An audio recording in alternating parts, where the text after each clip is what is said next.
Hi friends, எல்லோருக்கும் வணக்கம்.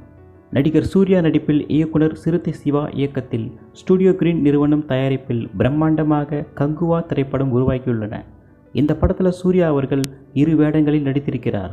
பாருங்க, வரலாற்று பின்னணியை மையமாக வைத்து உருவாக்கப்பட்டுள்ள கங்குவா படத்தின் ஃபர்ஸ்ட் லுக் போஸ்டர் மற்றும் கிளிம்ஸ் வீடியோ ரசிகர்களுக்கு மத்தியில் நல்ல வரவேற்பை பெற்றது.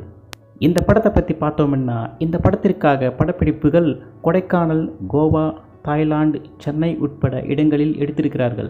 அது மட்டுமல்லாமல் அடர்ந்த காட்டில் பிரம்மாண்டமான செட்டு போட்டு படத்தை ஷூட் பண்ணியிருக்காங்க. இந்த நிலையில் பொங்கல் பண்டிகை என்று கங்குவா படத்தின் செகண்ட் லுக் போஸ்டரை படக்குழு வெளியிட்டிருக்காங்க. இந்த போஸ்டரை நீங்கள் கவனித்து பார்த்தீங்கன்னா, சூர்யா அவருக்கு வாளுடன் ராஜா காலகட்ட கெட்டப் மற்றும் ஃபேஷனான ஹேர் ஸ்டைலுடன் மாடர்ன் கெட்டப் என 2 கெட்டப்களில் உள்ள புகைப்படங்கள் இடம்பெற்றுள்ளன. இப்படம் 2024ஆம் ஆண்டு சம்மர் லீவில், அதாவது ஏப்ரல் 11ஆம் தேதி ரிலீஸ் ஆக வாய்ப்புள்ளதாக ஒரு தகவல்.